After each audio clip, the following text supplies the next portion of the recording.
Hey everybody, so in this video I'm going to show you how to find the inverse of a 2x2 matrix. So right here we have our matrix that we want to find the inverse of.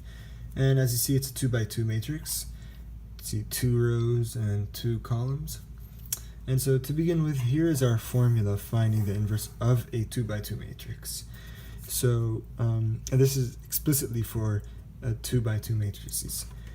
You start with finding the determinant, and then you plug it into this equation where you have 1 over the determinant times the adjoint.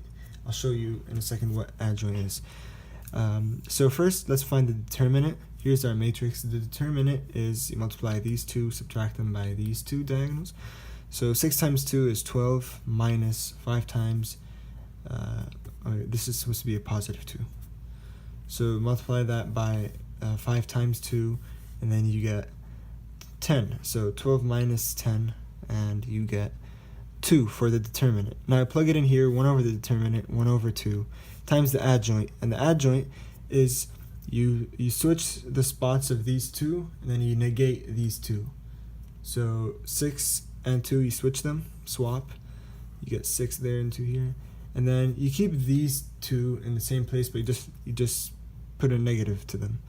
Or if they're negative, you make them positive. Anyway, just flip the signs. So we have negative 5 here, and then we have negative 2 here. And now we just multiply. We just scalar multiply. Here the 1 over determinant, multiply that by this matrix we have here.